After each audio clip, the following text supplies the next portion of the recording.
Today, I'll be telling you a story that I've been holding on to for a very, very long time. A story that I grew up hearing all through my childhood in my small seaside city of Perth, Western Australia. It is a story of a serial killer who abducted, tortured, and killed his victims only minutes away from where I'm recording this video right now. A story where I sat as a clerk to the chief judge in the very courtroom where the man who haunted my city for over 25 years was finally put away for good. This is a very personal story to me, my friends, and my city. And most of all, it is a bittersweet story for the poor families who had to endure years of pain and sadness to finally find a resolution to a nightmare that they were not able to come out from for over 25 years. As such, I'm not going to do my usual intro. However, this story took a very long time to bring to light, and the final court judgment alone was over 600 pages long. So I sincerely ask for your support by liking, subscribing, and turning on the notification bell. That will mean a lot. So, are you ready? Because today, I bring you the story of the Claremont serial killer.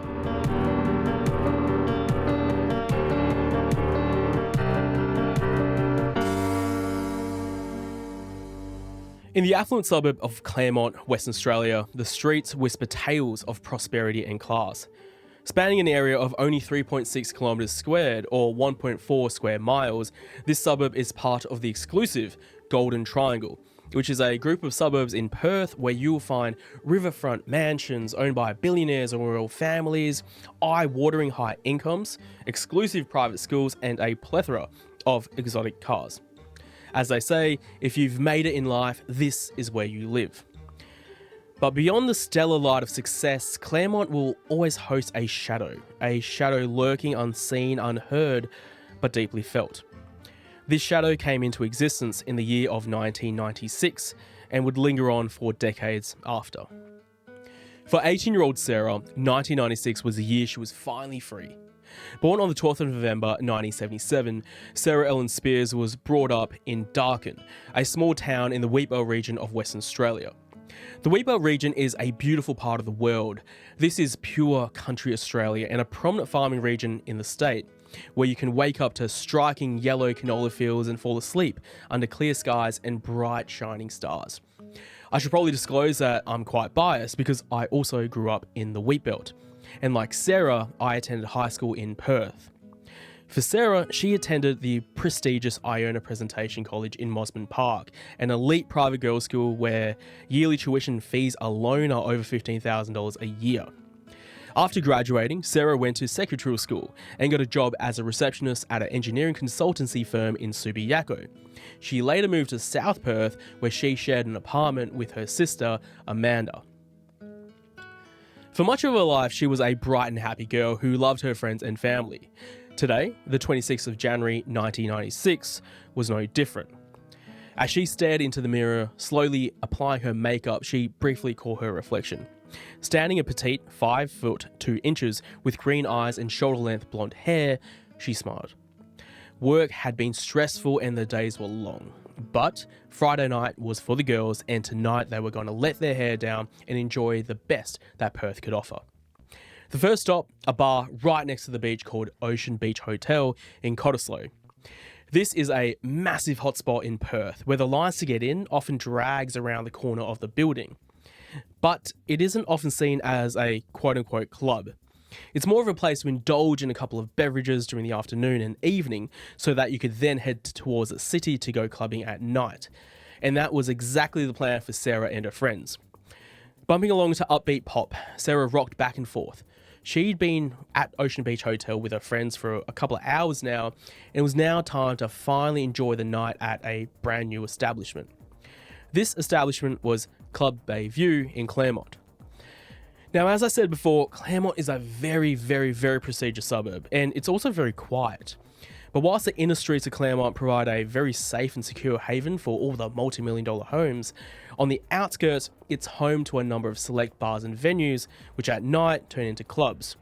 This is undoubtedly because of 3 reasons. 1. Claremont is home to a high-end shopping centre called Claremont Quarter, and therefore there's a commercial element to the suburb that allows bars and restaurants to actually flourish. Secondly, it is close to the University of Western Australia, the oldest and most prestigious university in the state. This means there's a lot of college students who are looking for a place for fun and to hang out, especially at night time. And thirdly, Claremont borders a very busy stretch of road called Stirling Highway. This is a 4-lane single carriageway and a major arterial road between Perth, the capital of Western Australia, and the port city of Fremantle. Therefore, a lot of transient visitors pass through Claremont every day. For Sarah, this set of circumstances was actually perfect. Going to Club Bay View would mean that she wouldn't have to travel all the way to the city, but she would still be able to experience a lively club scene in a more safer part of Perth. She was also very lucky because tonight, getting to Club Bay View would be a very, very easy task. On the public phone at Ocean Beach Hotel, Sarah dialed the number of the one person who would always have her back.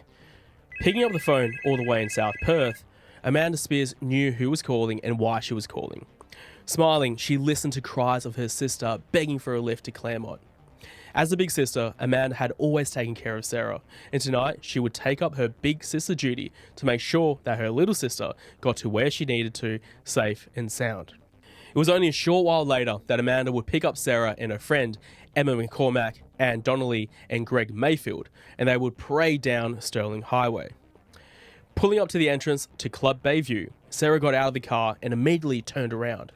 Despite the honking of the cars behind them, Sarah walked all the way around to Amanda's window and looked at her big sister. She then proceeded to hug her and kiss her on the cheek.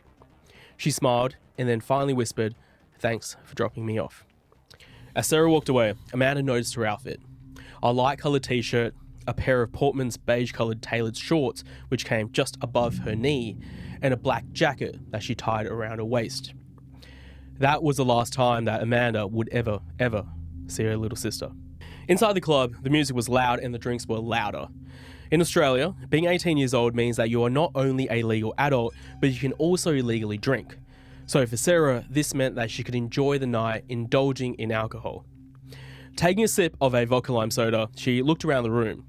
As expected, the floor was packed with people. Spotting her friends, she walked from the bar to a small section of the dance floor. Now, while she was single, by all accounts, Sarah stayed with her friend group the whole night, and at least from the testimony by those she was with that night, she never spoke to any strangers. Around 1:45 a.m, Sarah was still on the dance floor, but as the clock continued to dwindle down, so did her enthusiasm. She very much enjoyed the night, but now she was absolutely exhausted. Spotting her friend Emma in the corner of her eye, she walked over and said that she was ready to go. Emma, on the other hand, wasn't. She begged Sarah to stay, and even said that if Sarah stayed a little while longer, they could all leave together. But Sarah was way too tired. Hugging Emma, she said that she couldn't wait any longer and that she would get a taxi home. But she was very excited about attending the Sky Show with Emma on the 28th of January to celebrate Australia Day. Stepping out into the night air, she felt a slight chill. But she proceeded on to a telephone box located on Stirling Road near the intersection of Stirling Highway. There, she picked up her phone and telephoned for a taxi at 2:06 a.m. to pick her up. A few minutes later, a taxi driver pulled up to the telephone box. The indicator on, he waited for the passenger to get in. But there was no one there. Looking at the road ahead, the taxi driver sensed the calmness in the air. No cars and no people. Sarah Ellen Spears had disappeared into the night. Amanda woke up the next morning to an empty apartment. While she initially wasn't too worried, soon she realised that something was wrong. With Sarah not contacting her, or her family, or her friends, and making no appearances at work at BSD Consultants in Subiaco, Sarah's family soon realised that the worst thing imaginable had happened. As they filled out the missing persons report, the police tried to reassure them that everything would be fine, but it wouldn't. Unknowing to them at the time, this wasn't a typical disappearance, and it was definitely no accident. It was a start of a deadly chain of abductions and murders that wouldn't be solved for another 20 plus years. Whilst the disappearance of Sarah Spears was the talk of the town and initially did bring caution to the wind for many partygoers in Perth and especially Claremont, 6 months down the track, the news semi-died down. The police had made no further inroads to finding Sarah, nor did they have any clues as to what may have happened to her. The only potential lead was that a handful of neighbours heard screaming coming from an occupied car which was parked on Monument Street in Mosman Park the same night, within minutes from when Sarah had made the initial call to get a taxi. Mosman Park is an adjacent suburb to Claremont, and it's also verges on Stirling Highway. So the initial theory was that Sarah may have willingly gotten into a car soon after calling the taxi, but may have then become an unwilling passenger as the car headed down towards the roads heading to Fremantle. But this was just a theory. There was no evidence, forensic or otherwise, that would confirm this, and as such, the news died down. 6 months later, the town was again bustling. For 23-year-old childcare worker Jane Rimmer, this would mean that she would spend the day visiting her parents at their home, having lunch with her mother, and then going out to have drinks with her mother and a family friend at the Shenton Park Hotel. Wearing blue denim jeans, a dark navy corduroy jacket, black boots and a silver watch, Jane left the Shenton Park Hotel at around 7:40 p.m. She had with her a packet of Stradbroke Extra Mild cigarettes, her Ventolin and a can of beer in her hand. Happy and acting normal, she said goodbye to her mother and proceeded to go to the Ocean Beach Hotel, where she would meet her friends at around 8 p.m. Seeing her friends having dinner at the entrance to Ocean Beach Hotel, they sat together for another 10 or 15 minutes and then went to the main bar area, where they stayed for another hour to have another drink. At around 9 p.m, the group then left the Ocean Beach Hotel and walked outside for a taxi. They didn't have to wait too long for a white sedan to pull up, and within 10 minutes, they were at the taxi rank on New Jerry Street, across the road from the Continental Hotel, located on Bayview Terrace in Claremont. Much like the night that Sarah Spears disappeared, the atmosphere in Claremont was again buzzing. Walking to the lower bar area of the Continental Hotel, they saw how packed the place was. A little apprehensive and wanting a little space, they proceeded to go upstairs to the balcony area, where they proceeded to drink more alcohol. While tensions were initially quite happy at the beginning of the night, things did change. At one point, a friend of Jane's, Sian Chapman, noticed that Jane was actually crying. Consoling Jane, they eventually caught up with the rest of the group and proceeded to head to Club Bayview. However, they did not go in. Leaning on a car at the entrance to the club, Jane waited with Sian and a few other friends, and they all eventually decided to head back to the Continental Hotel. Based on CCTV evidence, Jane was seen trailing behind the rest of her friends group. The group then went to a taxi rank on New Jerry Street. The five of them waited for a taxi for around 10 minutes. This night was apparently quite busy because whilst there were a number of taxis about, none of them stopped because they had people in them. In the testimony evidence, Sian Chapman said that Jane Rimmer was waiting with them at the start, and then she decided to walk back to the Continental Hotel. Whilst this was happening, a taxi eventually did arrive and Jane's friends hopped in, with the intention of going to Sian Chapman's home in City Beach. As the taxi pulled around the corner into Bayview Terrace, it slowed down in front of the Continental Hotel. Leaning out of the window, another one of Jane's friends shouted out to Jane, saying that they were leaving and that Jane should come with them.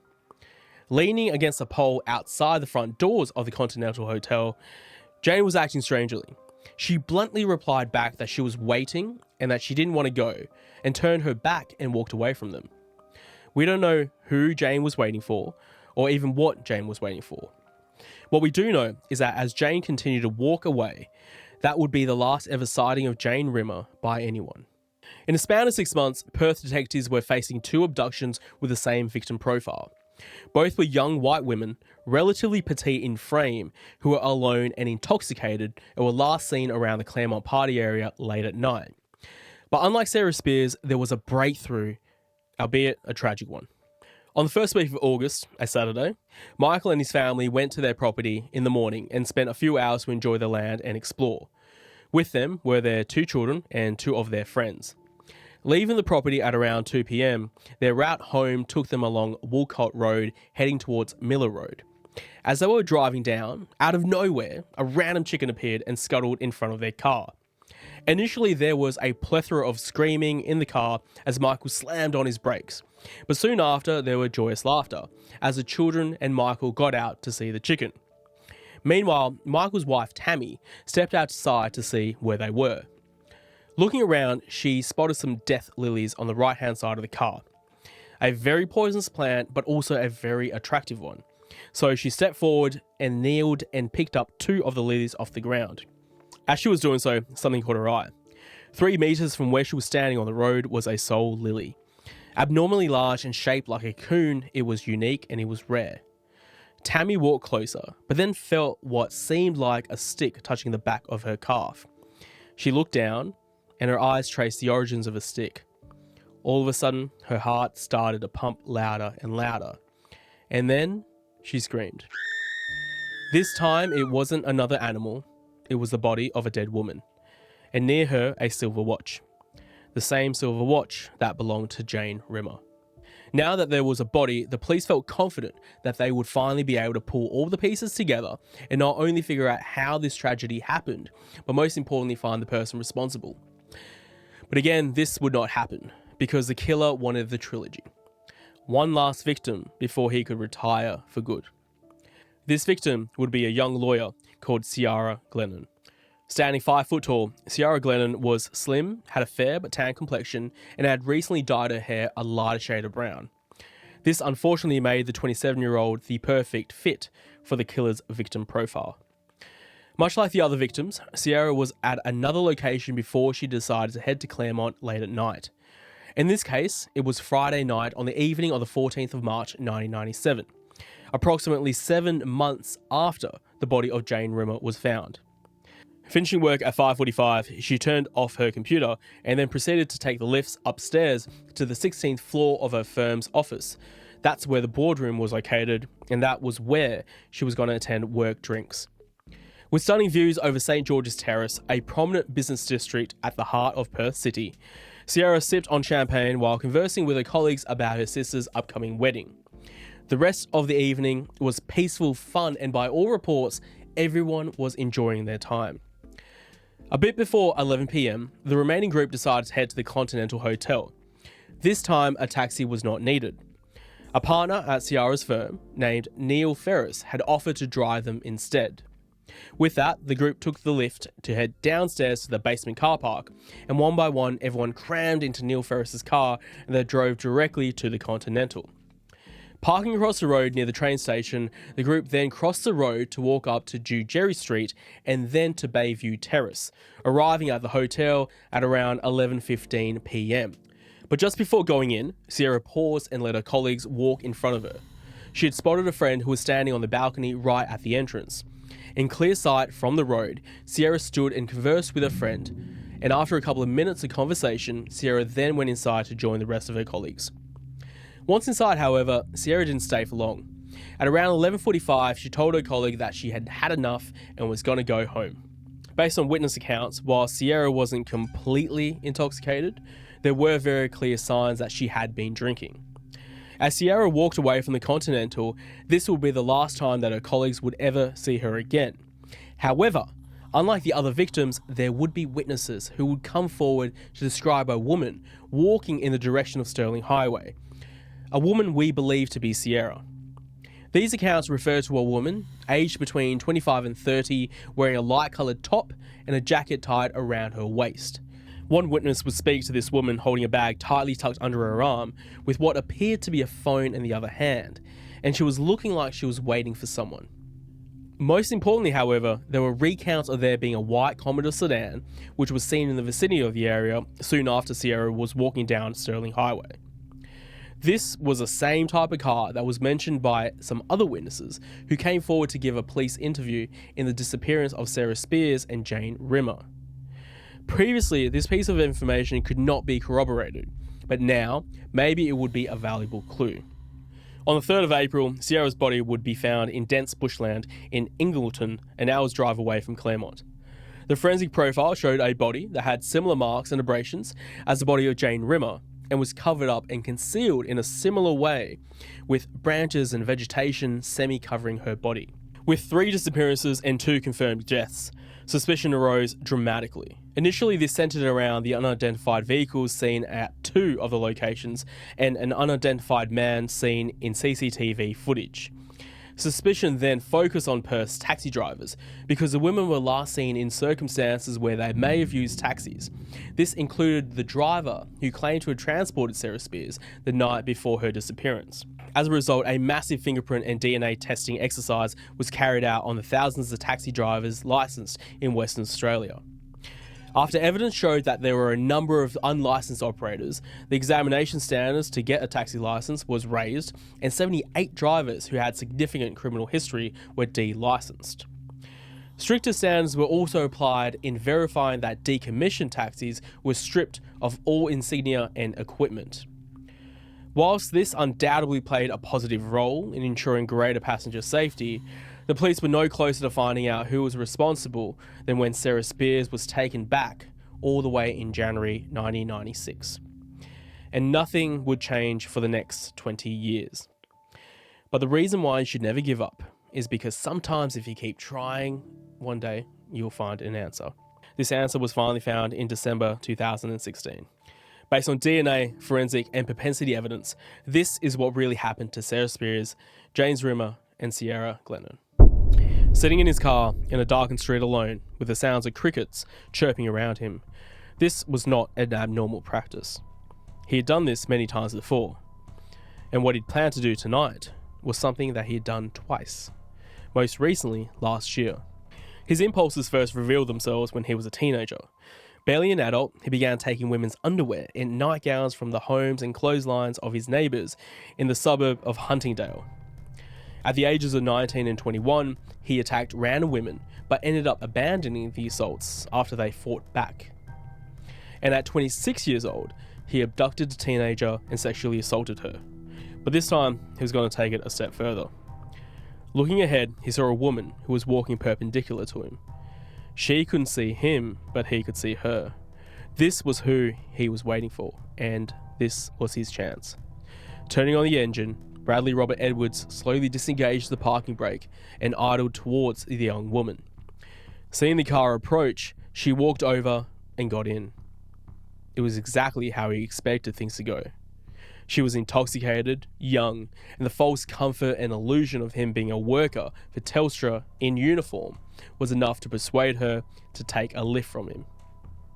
Driving down Stirling Highway, past Mosman Park, Sarah Spiers quickly realised that something was wrong.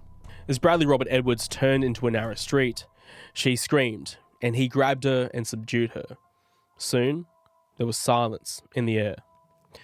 For the next 12 months, Bradley Robert Edwards played the same charade, first abducting Jane Rimmer and then Ciara Glennon, who would find them alone and intoxicated, walking away from the busy Claremont night scene, and would persuade them to jump into his car. Like most serial killers, he knew how to be charismatic and charming, and he knew how to persuade his victims. And when they didn't want to do it voluntarily, standing at 6 feet tall with a large build, he could physically force them. Tied up and partially unconscious in the backseat of his work car, Jane Rimmer and Ciara Glennon spent the last moments of their lives knowing that there was no hope. Diving deep within the dense bushland, Bradley Robert Edwards proceeded to assault each of them. But this was not done without a fight. Digging their fingers into his arms and face, Jane Rimmer and Ciara Glennon fought hard. So hard that DNA evidence of Bradley Robert Edwards was found underneath Ciara Glennon's fingernails. But that wasn't enough. Holding a sharp knife, he held the victim's hair and slit their throats. Soon after, he attempted to partially bury their bodies, but not enough so that they would be completely hidden. After all, he had pride over his work, and he wanted his work to be publicly shown. And after that, after it was done, he would wash his hands, clean his car, and then return home as a family man. At dawn on December 22, 2016, heavily armed members of the WA Police Tactical Response Group forced their way into Bradley Robert Edwards' Kewdale house and arrested Edwards on the spot. The trial of Bradley Robert Edwards was one that completely engulfed Perth and received non-stop media attention. Due to this causing potential corruption to the jury pool, instead of there being a jury trial, it was decided that a judge-only trial would be conducted. This trial was heard over 7 months, starting on November 25th, 2019, and encompassed 95 sitting days of the WA Supreme Court. As proved by the prosecution and accepted by Justice Stephen Hall, Edwards' downfall was his prior attempts where he assaulted 3 women before the events relating to Sarah Spears transpired. During these assaults, he left crucial DNA evidence, which after retesting in 2009 and 2008, finally forged the nexus between Edwards and his victims. In addition, the prosecution was able to successfully use propensity evidence to prove that the accused had the inclination to violently attack women not known to him in a particular manner because he had done so previously in the commissioning of the Huntingdale, Hollywood and Karrakatta offences which he was found guilty of. For those of you who don't know, propensity evidence is a form of circumstantial evidence.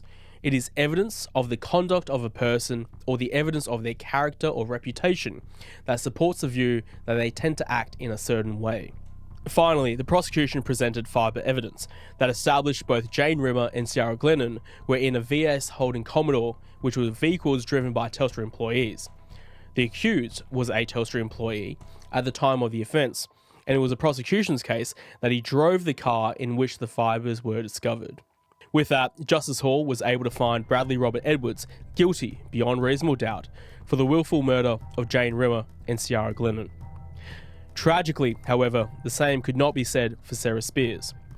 As her body was never found, there could be no way to confirm the DNA evidence or fibre evidence.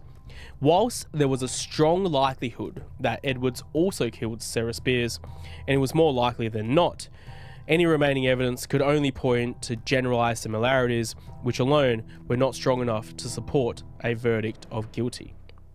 On the 23rd of December 2020, Bradley Robert Edwards was sentenced to life imprisonment with the possibility of parole after 40 years. Aged 51 at the time of his trial, there is a high likelihood that he will die in prison. So there you have it. This was the story of the Claremont serial killer. Please let me know what you think in the comment section down below. Also, if you haven't already done so, please summon the like button to the stand so I know that I have your full support. Please also press subscribe and turn on all notifications so you can be part of the exclusive club that gets to see my videos as soon as they're uploaded. Also, if you don't know, my videos are available as podcasts on all major streaming platforms, and I also do podcast-only exclusive stories, so make sure you check them out. Links are down below. And finally, if you ever need to contact me or you want to share a story, you can do so on Instagram, Twitter, or TikTok, all under the username Raphael Parvin. I read all my DMs. So, thank you so much for your time today. I will see you on the next case.